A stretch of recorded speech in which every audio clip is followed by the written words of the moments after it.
If that song doesn't put a smile on your face, I don't know what will. We have a non-stop block of your favorite classic rock after this break. No damn commercials.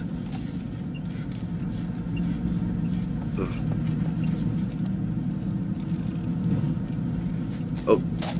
Oh, shoot. Shit!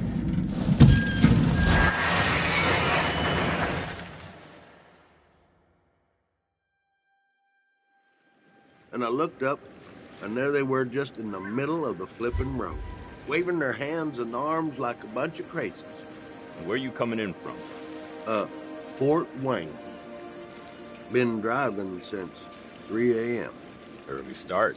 Well, I was trying to get into the port by 8. Probably not gonna make that now, am I? I'd say likely not.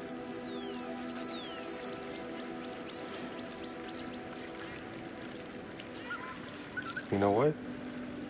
I think I'm gonna see about that studio in Brooklyn. See if I can make it work. I think that would be great for you. Yeah. I suppose I could get used to how they fuck up hot dogs and pizza. What? Well, I have some leads in New York for work. I mean, if that's okay. I don't want to invite myself if... Shut up. Yeah, it's fine with me, more than fine.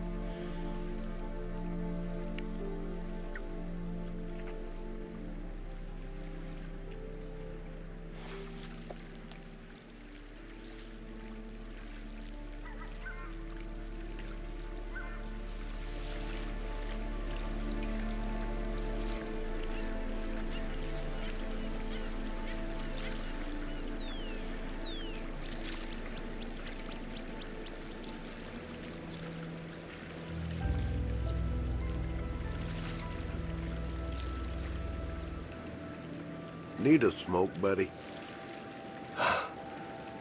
Yeah. Actually, you know what? I'm trying to quit.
Oh, you're here.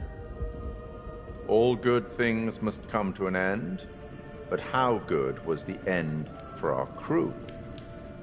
Most of them survived, but sadly, there was someone who didn't. So, rest in peace. Erin. The new girl surprised everyone with her courage, but now she's gone to the great audio suite in the sky. What about those who survived? Has the experience changed them? Kate had a secret. She was traumatized by something that happened a long time ago. But she faced the thing she was most afraid of in the whole world and survived. Perhaps that helped her see how important Mark's love was to her. Jamie learned that she had to trust other people and work with them. Mark had to stop waiting for people to tell him what to do. He had to make his own way in the world. And that helped him find his way back to Kate. And Charlie finally understood that leadership is more than ordering the team around. He had to treat them as equals and let them take the lead when the time was right.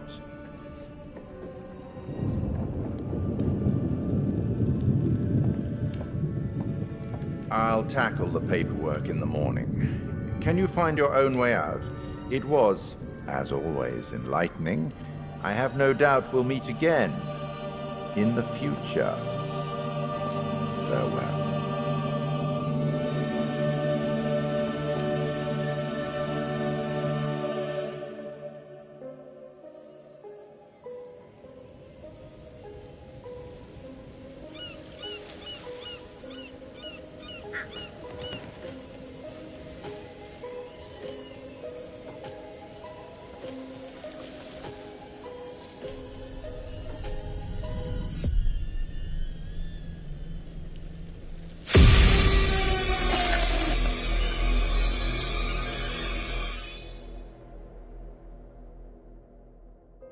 The chain of events are still unclear at this point in time.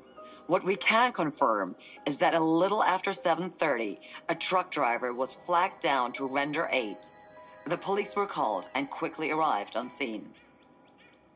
The survivors are part of a film crew, Lonnet Entertainment, the team behind the Architects of Murder docuseries. Fuck, man. It seems I as like though that show. they got a little too close to their subject material. And some of them, sadly, did not survive. Thankfully, their ordeal is now at an end. Holy shit. Remember how my video went viral? How could we forget? You bring it up every chance you get. Just listen to this. I got enough views to win a competition. What did you win? An all-expense paid trip to an island resort for 5. Now I'm interested. Yeah, Mr. Dumet says they're gonna send a limo and everything. This is gonna be so much fun.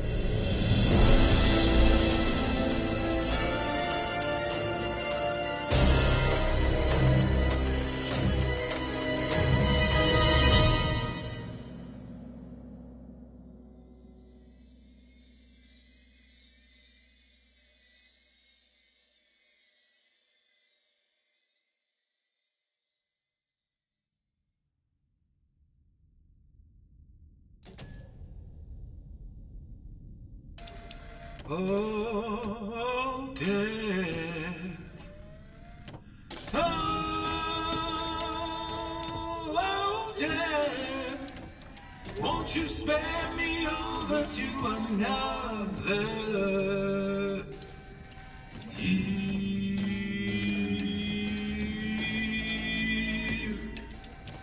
Oh, what is this I cannot see with icy hands taking hold of me?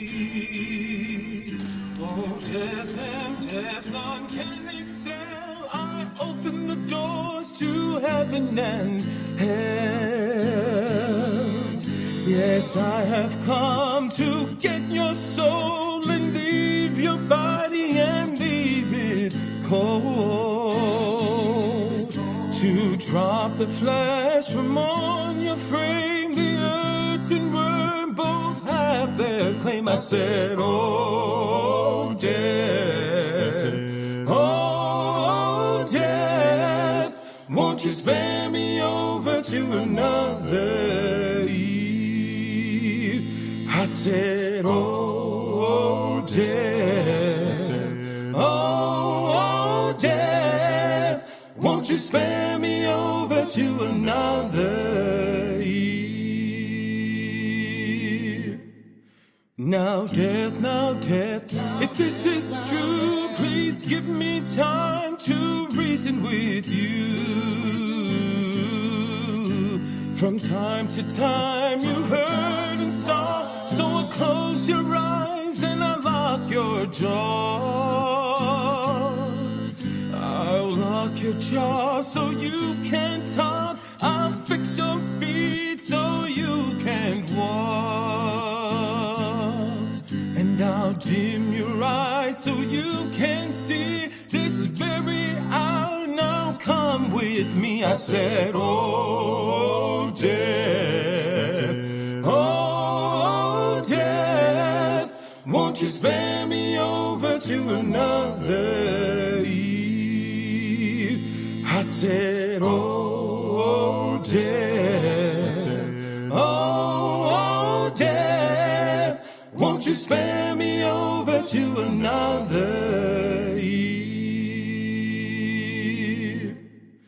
Now, death, please give me time to fix my heart and change my mind. Your heart is fixed, your mind is broad. I'll have your shackles to drag you down. Too late to all farewell. My dawn is fixed, I'm summoned to hell. As long as God in heaven shall dwell, my poor soul shall burn in hell. I said, oh, death, oh, death, won't you spare me over to another eve? I said, oh, death, oh, death, won't you spare me over to another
Commander Stafford, the forward reconnaissance vessel Cassiopeia.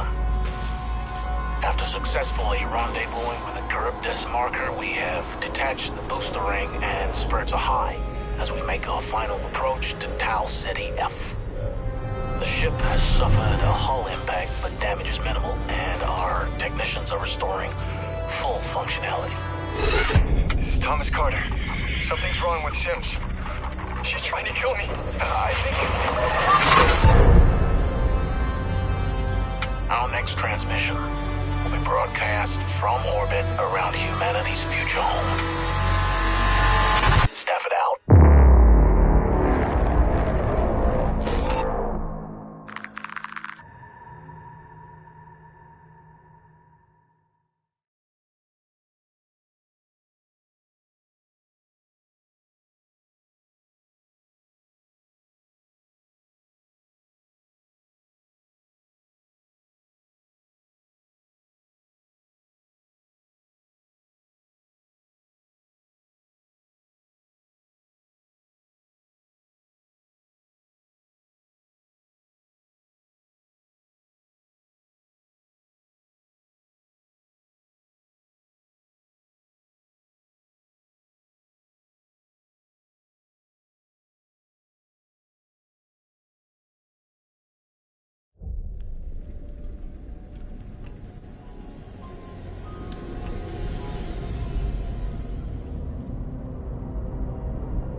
My name is Kate Wilder. I've got a master's in criminal psychology. I'm an investigative journalist and hope to make a difference. Hey, we're here with Jessie Buckley to talk about Supermassive's brand new game in the Dark Pictures Anthology, The Devil in Me. So let's start at the beginning. Tell us a bit about the character that you play. I play a character called Kate Wilder, who is a presenter who's part of this documentary team who are doing a show about the serial killer H.H. Holmes. America's first serial killer confessed to 27 murders. The number grew significantly. Nearly 200 lives. I'm a serial killer documentary watcher. Is that your jam too? Yeah, I'll watch a serial killer documentary. Right, it's really relaxing. Like, okay, cool, yeah, I can it's chill kind out. of fascinating why we're all addicted to kind of those stories. We need a plan. Forget his games, traps, all that bullshit. Think about the killers we've covered. There's always a weakness. I'm not playing detective, I just want to survive. Playing detective is how we survive. So what interested you in the role of Kate? Well, to be honest, I've never played a video game in my life, and I had no idea what the hell the world was. Oh, wow. Okay. So that was firstly why I kind of was like, oh yeah, that sounds new and fun. And yeah, and then I read the script and talked to Alita, who's our director, and it just sounded like a really lovely thing to be part of and something new and fun. And I can't believe how they create this world. Actually. You know, usually I just get a script and it's like 70 to 100 pages long, but there's like 300 pages in one script. It's unbelievable.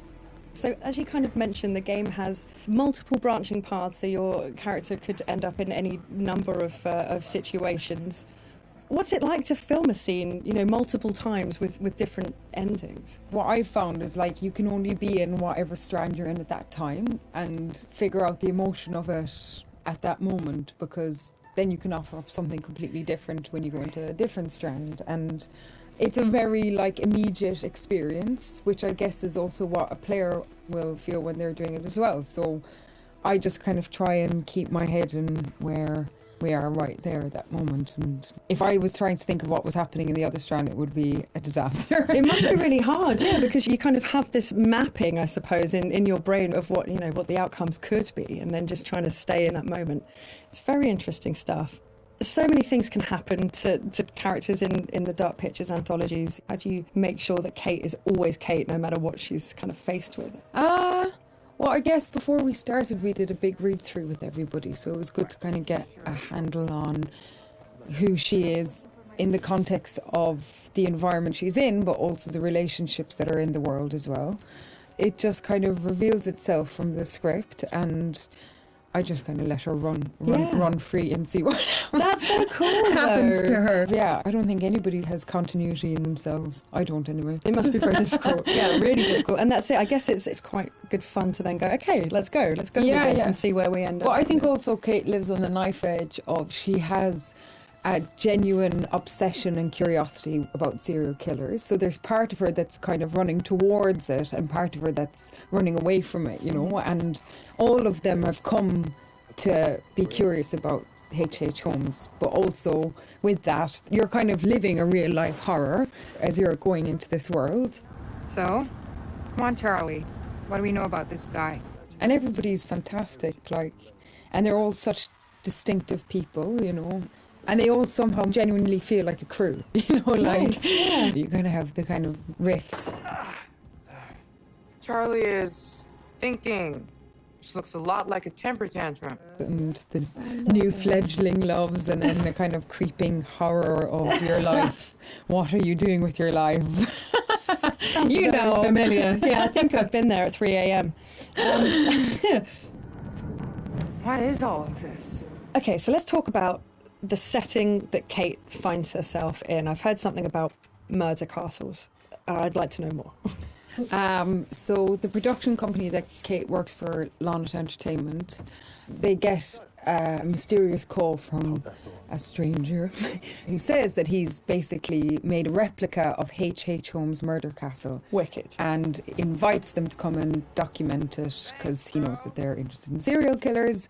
And Lonnet Entertainment, which is run by a character called Charlie, is kind of hard up, but only Charlie knows that. And so even though Kate is a bit kind of resistant to go because it just feels like another kind of fuddy-duddy thing, they agree to go to this island as one last kind of hurrah. It sounds like absolutely nothing awful is going to happen. It sounds like a perfect setup. You're going to have a cup of tea. Delightful. Yeah, lovely island. Very nice. Look! Years are the wine that fill the cup of time. So in the game, you've got quite a limited inventory. Which items would you take into the house if you could take anything? I'd probably take, like, I think, look, all these mad people are just in need of a hug. So I'll probably take a bottle of wine and just be like, mate, let's just sit down, have a glass of wine, talk about what's going on here. Get Charlie's fags. Come here. Have Let's a fag. just calm Down. That's my weapon of choice. I'd kill him with kindness. Well, you could at least start with the wine, and if that doesn't work, you've got the bottle. So I mean, it's perfect. You're done. And if not, I could just drink it myself and have a lovely time. Some kind of belt with 3 or 4 of them attached. Off you go. It's all going to be fine. And if it's not fine, you're not going to know about it. Yeah. Perfect. Good choice. Think it's okay if we pour some wine? God, please do. So you've mentioned the chase scene with the other girls. Was that fun? That genuinely was fun to be running and scared and all of that? Yeah, it's always fun. I mean, I think everything's kind of fun. So thank God it's not something that happens regularly in your real life. So when you get to be part of something where it's super heightened and surprising and otherworldly things can happen, and you've got these 2 excellent kind of birds beside you who are like fighting off the demons, and you're genuinely scared and you're kind of doing it together, it's it's brilliant fun. Move your ass! Go! I've been around mocap. I've seen mocap. It fascinates me. What was that like? And more so, what's it going to be like to see your face in a video game? To wear a mocap is like, I mean, you just feel like you've got a huge nose because you've got this cycling helmet on, but then it has a huge beak at the end where there's a camera. And sometimes when they're putting it on, you can see the other actors already kind of lined up, and it's very close. It's very scary. No! You're gonna kill me! But yeah, I think it'd be super interesting. I don't know, maybe I'll look a bit better. They'll doctor me off or something. Kate's just a better version of me. Yeah, it'll be really interesting. It's going to be very cool. As far as, let's say, traditional acting versus video game acting, what were the differences? Was there a huge kind of difference between the two? I'd say the main difference is just the speed at which you work when you're making a video game. You still have the same intention, and narratively it's the same kind of experience because you're creating characters together and you're creating a world together, and our wonderful director is like interacting with us as a film director would. And also you're on a stage where there's little square boxes and there isn't a costume, you know, that's something that's added later, and all that's being caught is the emotions on your face. It must be quite intense when it's just focusing on your face. That must be a real, like, I don't know, like intense experience. Although, to be honest, like the scripts they're really good, and so I don't really try and think about that too much, whatever the situation. I think if I did think about it, it would be an awful disaster. Yeah, may change the situation entirely. You just kind of listen to everybody else that's there and get on with it. We need a plan. Forget his games, traps, all that bullshit. Think about the killers we've covered. There's always a weakness. Are you suggesting we invite him to tea and psychoanalyze? I'm suggesting we use our heads. We play his games, we'll lose. It's our best shot.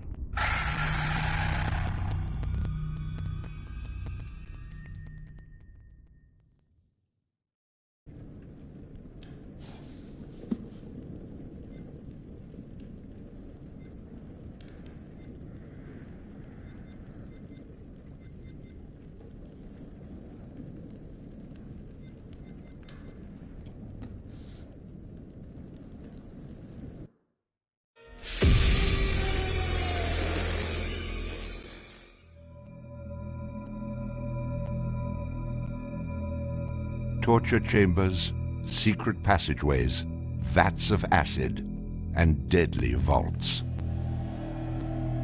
In 1895, Chicago police unearthed horrific evidence of torture and multiple murders at the sprawling castle of H.H. Holmes.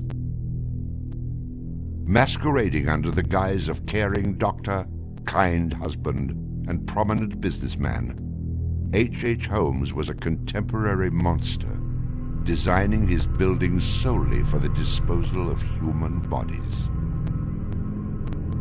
Torture Doctor, Monster of 63rd Street. H.H. Holmes was America's first serial killer.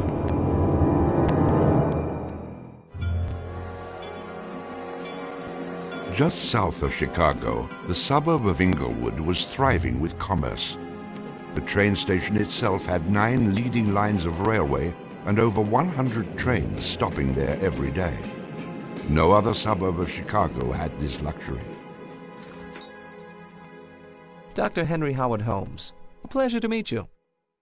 Arriving in Chicago, Holmes finds work immediately at the E.S. Holton drugstore, located at the southeast corner of 63rd and Wallace in Englewood. Several months later, Everett Holton dies of supposed natural causes. Then Claire Holton, his wife, disappears after selling the drugstore to Holmes. Owning the drugstore, Holmes had a steady flow of cash. He would often purchase and resell goods and properties under his numerous aliases. In addition to scamming creditors, Holmes obtained his funds from other phony inventions, such as a mineral water elixir, which in reality was obtained from the city's water supply. 1888, Holmes secures a lease on the vacant property across the street from the drugstore, the southwest corner of 63rd and Wallace. It is here that Holmes will make his horrific dreams come true. He will construct a building for which the entire world will remember him. Fantasies start very young, and so what he did then was he took a step furtherance of his fantasies to make it reality. And probably, if we had done a little bit of investigation back then, we would have seen things like his plans, but not just plans for a building, because we'd expect to see architectural plans, but plans for his torture rooms. For the suburb of Englewood, the building Holmes is erecting at 63rd and Wallace is a massive construction project. Day after day, passers-by stop to gaze at the spectacle of the many laborers working together to create a magnificent new edifice in their neighborhood. Englewood residents were so impressed with the massive building that they named it the Castle. From its outward appearance, it seemed rather normal. But like the duality of Holmes, the exterior and interior of the building were extremely different. Holmes himself was the architect of the building. He was the only one who knew its design. There was this constant turnover of workers on the building. He would hire a mason to put in a wall and then fire the guy, or hire somebody to put in part of a staircase and then fire him. And there seemed to be several very sinister reasons behind that. One was he managed not to pay a lot of these people because he was always claiming that they were doing incompetent work. But the other, much more insidious reason was that no one except him really had a clear idea of what the structure of the interior of the house was. He had a huge bank vault installed in one of the rooms. And the way he did it was he put the vault in first while the building was under construction, and then built the room around it. And he bought this thing on credit and then refused to pay for it. The bank company said they were going to repossess the vault. Holmes said, well, come on in and do, but if you damage my building in any way, I'm going to sue you for everything you're worth. The bottom floor of the castle housed a pharmacy, jewelry store, barber shop, restaurant, and a blacksmith shop. Behind this innocent facade was a Gothic house of horrors designed by the mind of a monster.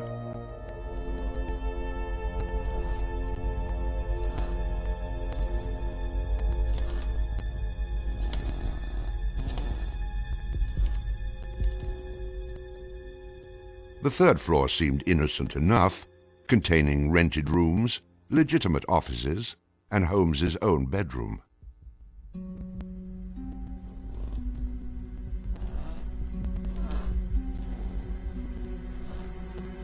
But it was the second floor that contained 35 rooms, many specifically designed as killing chambers.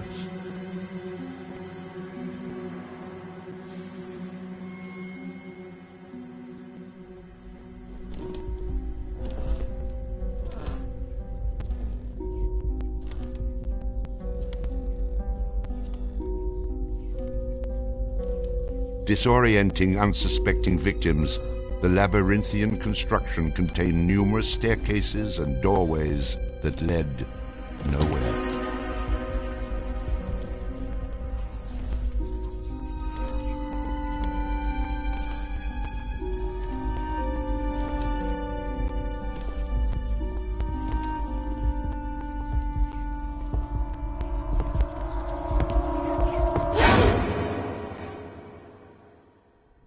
For a quick method of hiding a victim's body, a concealed greased chute and trapdoor led directly into the basement of the castle.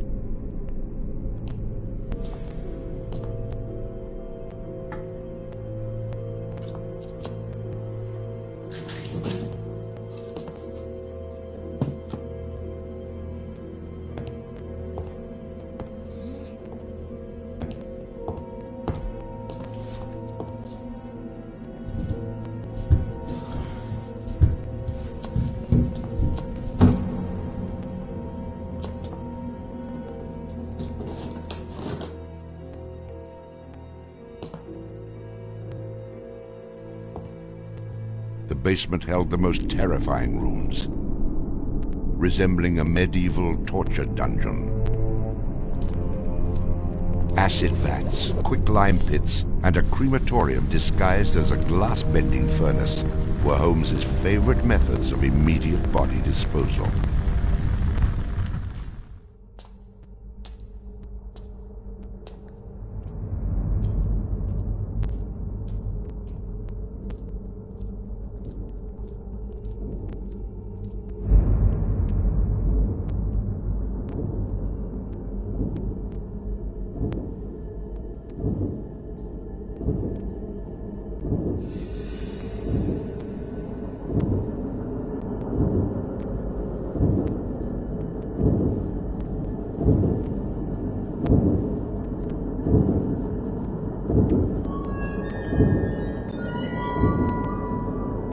After cleaning and mounting their bones, Holmes would profit from his victims by selling their skeletons to local medical schools and universities. Holmes would make a killing in Chicago, financially and literally.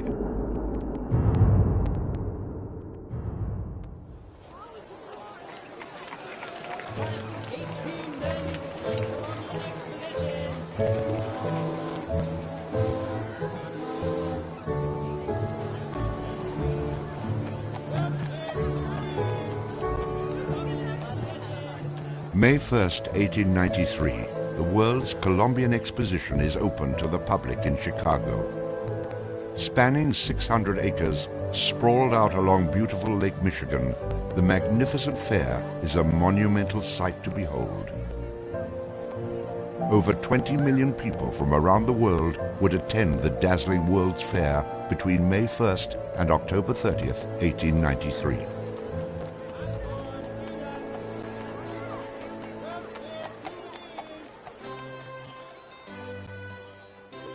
Holmes utilizes the World's Fair as the perfect opportunity to capitalize on his demented design of the castle. Located only a few miles from the World's Fair, Holmes's castle was perfect lodging for tourists. Holmes decides to rent rooms to visitors of the fair.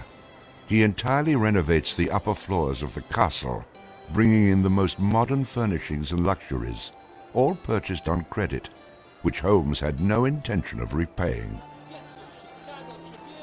In addition to placing newspaper ads for rooms to rent, Holmes visited the fair with several of Benjamin Peitzel's children, preying on elderly women who flaunted their wealth, making sure he invited them back to the castle for a warm night's stay in a soft bed.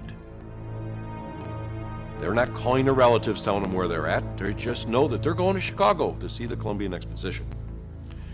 Perfect victims because they're unknown in the city. Their relatives, wherever they came from, know that they were coming to Chicago, and they never came back. Now, how do you start to find them? They don't even know where they stayed. Perfect, easy victims. I'm sure some of them got in and out of his place with no problem. And others, they walked in and they never checked out. Some of the rooms had been completely lined with asbestos to make them soundproof. Hidden in Holmes's office was a master control panel which connected to gas lines leading into airtight sleeping chambers. Holmes would lead his victims into the rooms, lock them in, and turn on the gas, asphyxiating them while watching their demise.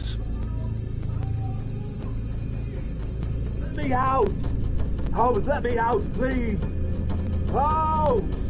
Holmes! Holmes, please! Holmes! At the height of the World's Fair, Holmes masterfully juggles his castle businesses, renting rooms, dodging creditors, selling skeletons, and attending to the needs of the many women in his life.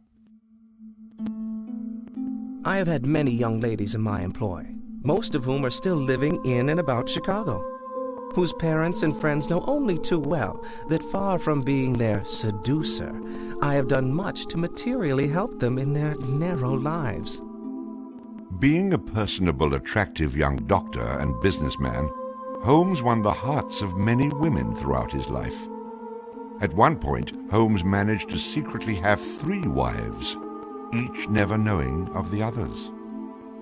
In 1890, Julia Connor became Holmes's employee and mistress, living at the castle with her daughter Pearl. When she became pregnant and demanded marriage, Holmes agreed on the condition that she allowed him to perform an abortion on her. She agreed. Neither Julia nor her daughter Pearl were ever seen again. Just a week later, Holmes sold a clean, articulated skeleton to the Hahnemann Medical College for nearly $200.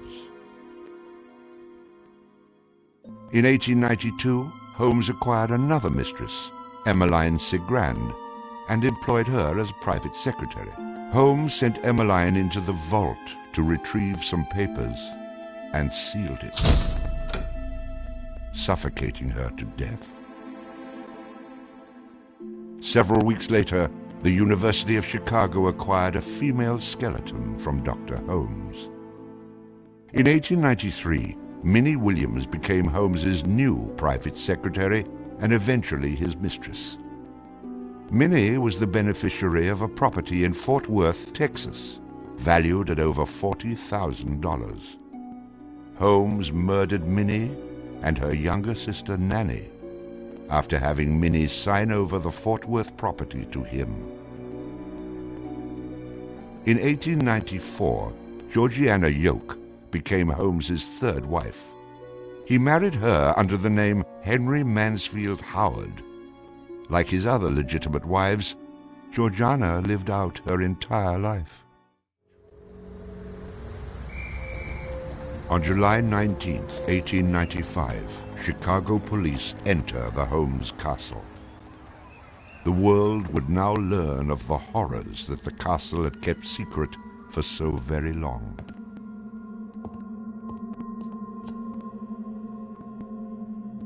As disoriented detectives and police searched the upper floors of the castle, the true depths of Holmes's evil were waiting in the basement.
Among the death devices in the basement of the castle, investigators find piles of mixed human and animal bones, bloody women's undergarments, and a wooden dissection table saturated with dried blood.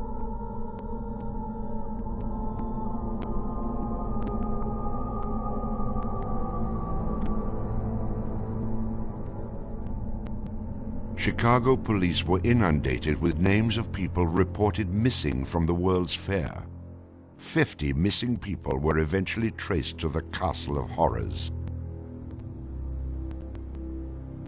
The evidence, blood and bones found in the basement posed a problem for 19th century criminal investigative techniques. It was very difficult to go and identify even the bones as being human in origin, because with the very small fragments you didn't have enough of the identifying characteristics to be able to make that ID.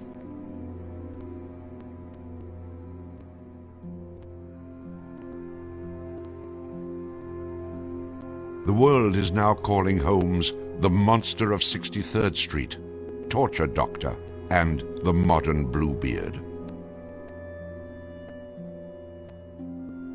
Overnight, Holmes transforms from arch-swindler to arch-fiend. A Chicago journalist calls Holmes a multi-murderer. The Holmes case generated this incredible amount of national attention and really international attention. Really in his own time and in America, Holmes was much more notorious and more widely known than Jack the Ripper, who was a contemporary of his. Then as now, people were very, very fascinated to sort of visit the sites of these terrible crimes. And his castle became a kind of tourist site. And there were various people who were wanted to take it over and turn it into a kind of murder museum. And then, just before some impresario was about to make it again into this tourist attraction, it burnt down. Somebody burnt it down. I mean, it could have been, who knows, some outraged citizen who didn't want this to become some very morbid tourist attraction.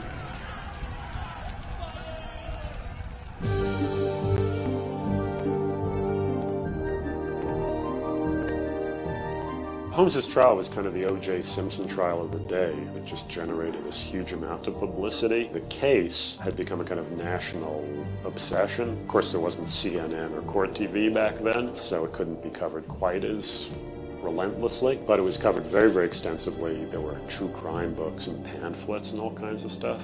And Holmes himself had become a sort of folk figure almost, you know, the sort of national boogeyman.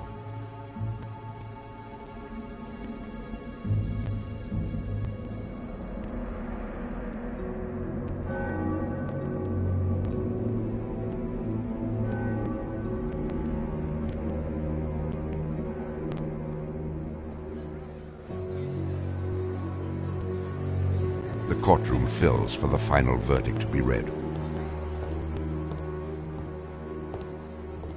Holmes becomes extremely nervous when not one of the jury members looks at him.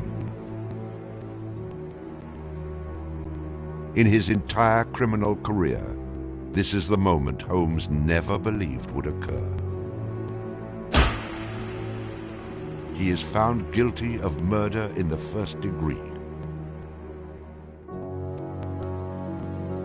Herman Webster Mudgett, alias H.H. Holmes, would be hanged on May 7th, 1896.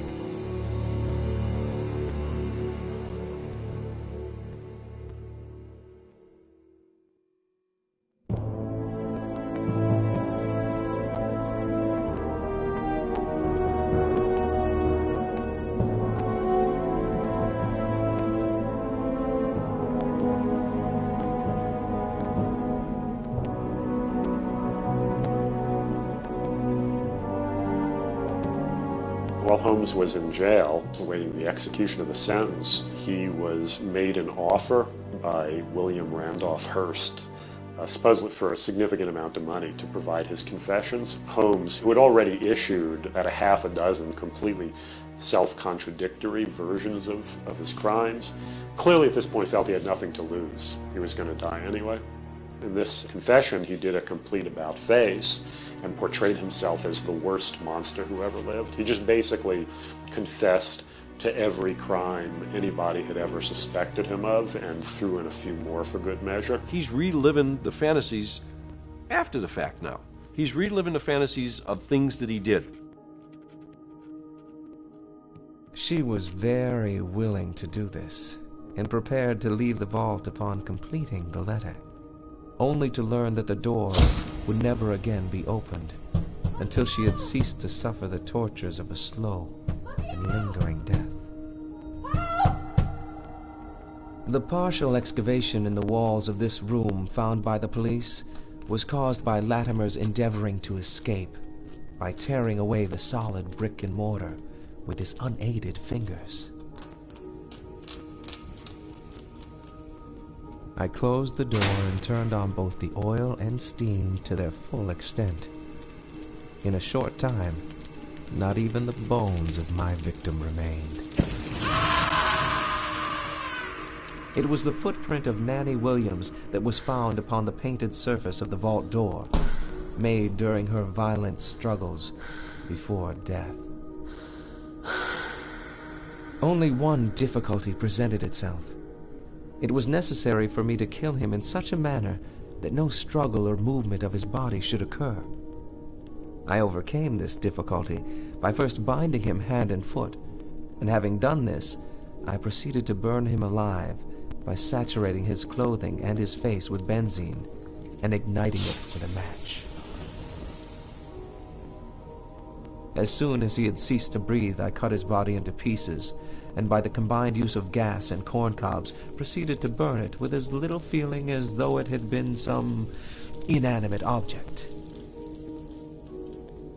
I immediately took them to the Vincent Street house and compelled them to get within the large trunk, through the cover of which I had made a small opening and ended their lives by connecting the gas with the trunk. Then came the opening of the trunk and the viewing of their little blackened and distorted faces. Then the digging of their shallow graves in the basement of the house. The ruthless stripping off of their clothing and the burial without a particle of covering save the cold earth.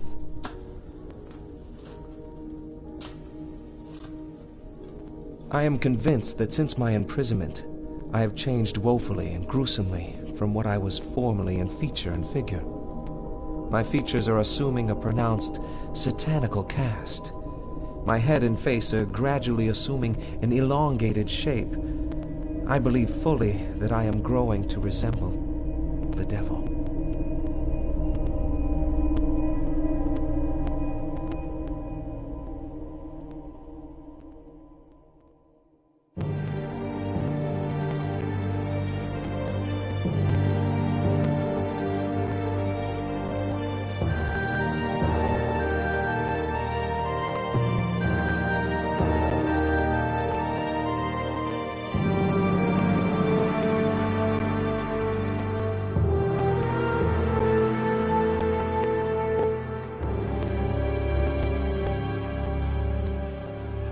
On the gallows, just before he died, he recanted. He claimed that the confession that he had published was a complete fabrication. The extent of my wrongdoing in the taking of human life consists in contriving the killing of 2 women that have died at my hands as a result of criminal operations. That is all I have to say.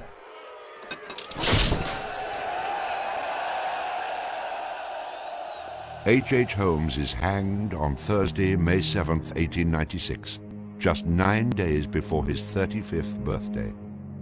At 10:25 a.m., he is pronounced dead. He was very concerned that after his execution, his body would be dug up either by medical men seeking to dissect his brain and find out what made him tick, or just ghoulish sort of, souvenir hunters. And he requested that he be buried within a big slab of concrete, which he actually was. One of the things about Holmes is that nobody knows for sure how many people he actually killed. Although in my researches, which were pretty, I feel, thorough and extensive, it seemed very clear to me that he murdered at least 9 people. There have been stories that he killed 50, 100, countless people, particularly in Chicago at the height of the World's Fair.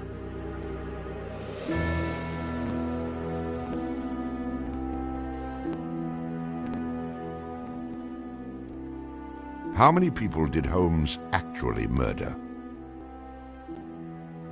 Most likely, no one will ever know. Holmes and the many other people that came in contact with him are long gone, having taken the answers with them to their graves. I was born with the devil in me. I could not help the fact that I was a murderer no more than the poet can help the inspiration to sing. I was born with the evil one standing as my sponsor beside the bed where I was ushered into the world. And he has been with me since.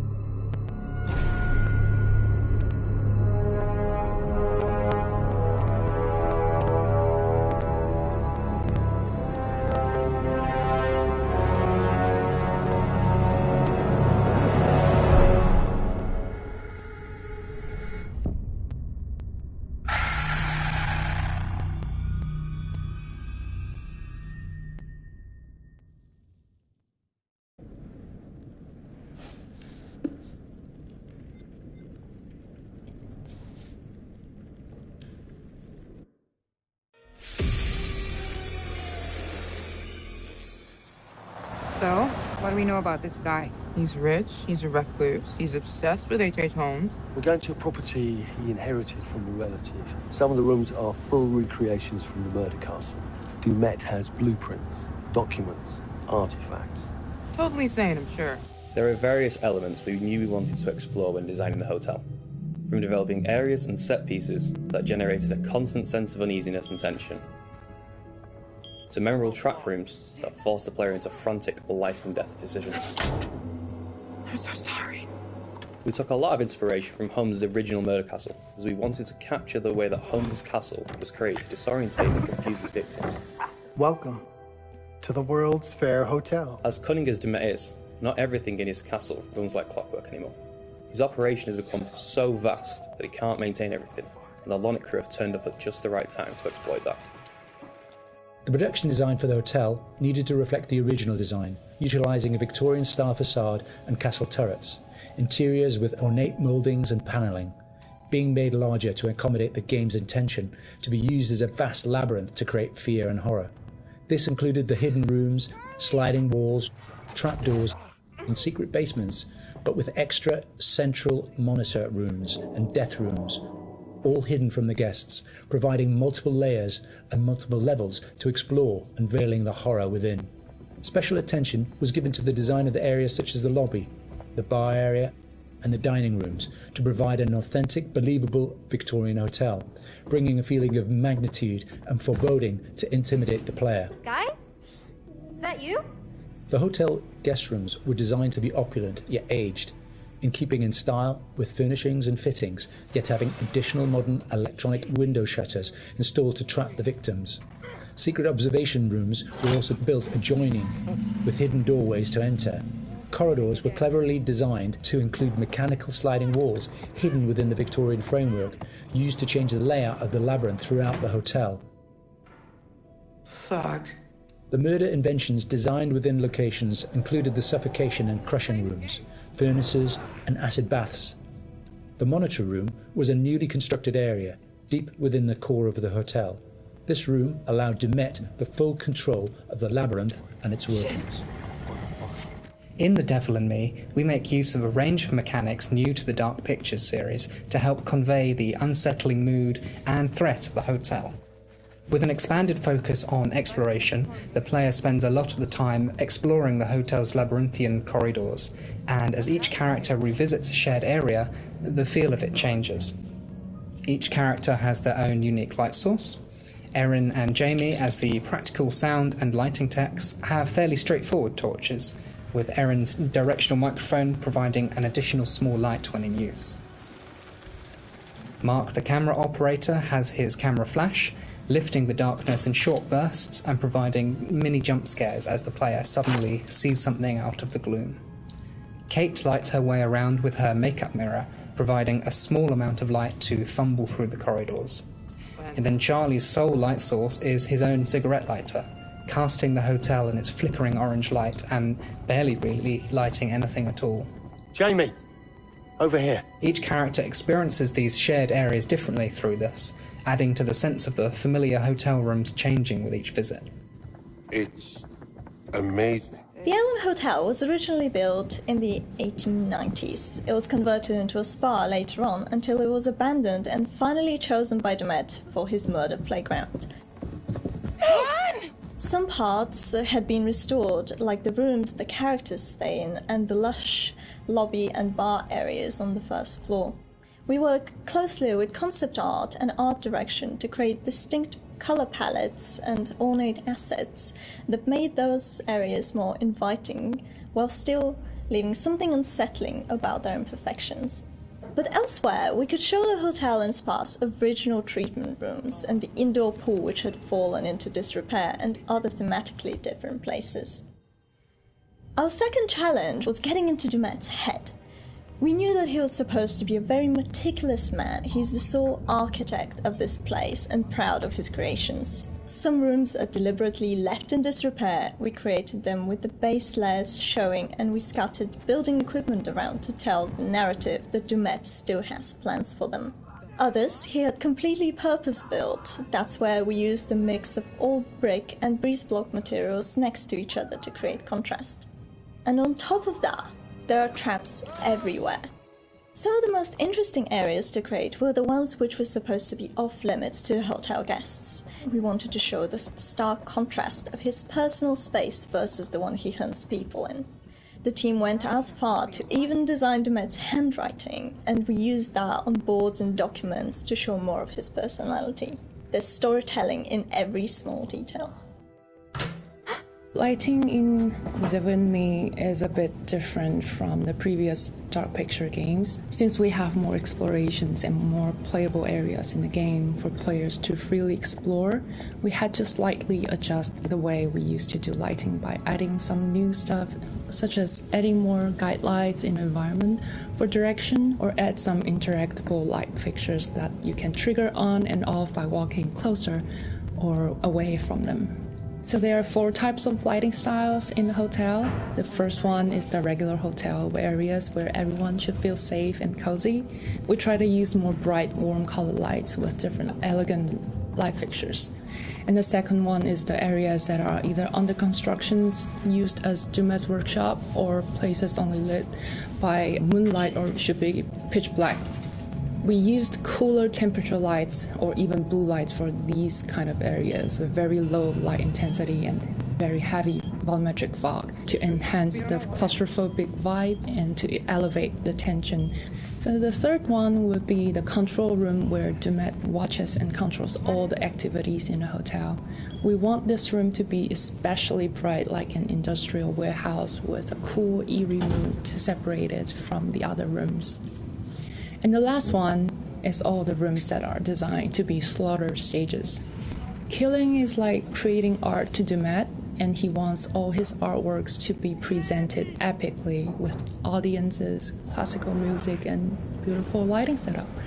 So in these areas, unlike the others that have more neutral color in the lights, we tend to artificially light these areas with either theatrical lighting or use high contrast saturated lighting setup, so that we know something is going to happen. If we don't do something, both of them will die, Mark. We wanted to provide players with a truly realistic historical Sonic experience whilst inside the murder castle. We researched multiple properties and buildings built within the same period as the original Chicago murder castle.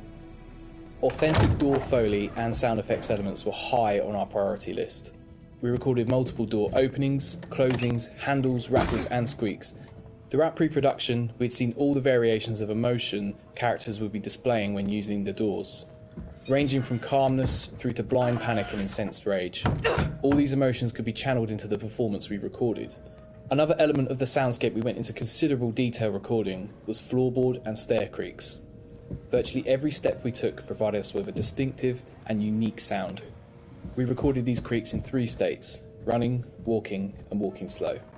To further add to this, as the characters climb higher inside Dumet's murder castle, The recreaks will become more frequent as you enter unfinished rooms, exposed walkways, and the structural integrity of the hotel becomes more dangerous and unstable. In terms of the music, we chose various 19th century pieces of classical music and opera to accompany the murder scenes. These would have been the pop music tracks around the time of H.H. Holmes, providing a cognitive link between past and present. Classical music and opera accompanies a lot of the murder scenes, often playing through a gramophone or a tannoy, which is then fed back through our bespoke impulse responses to allow the music to naturally echo throughout the cellars and corridors of the space. What is this? We took a similar approach as well with the abstract sound design, including nods to classic horror films with really discordant, unnerving piano impacts and bowed metal interspersed with electromagnetic recordings, synths and ultra-modern distortion to provide that juxtaposition and that link through time between the historical setting and the modern-day story. Designing the hotel as a play space presented different challenges than previous Dark Pictures games. We've gone from quite open environments in House of Ashes and Little Hope to a more enclosed one with the hotel. The ability to revisit previous environments at different points in the story, with different layouts and different emotional states, meant that we had to collaborate very closely with each other to make sure we designed each area to cater for every requirement. We had to think how a lit corridor would feel if multiple characters roaming around it, versus the same corridor drenched in darkness with just a singular player character. Empty hotels are inherently eerie, and it allowed us to play with the idea of liminal space to try and create a murder castle that felt uncanny. It's something that felt truly unique.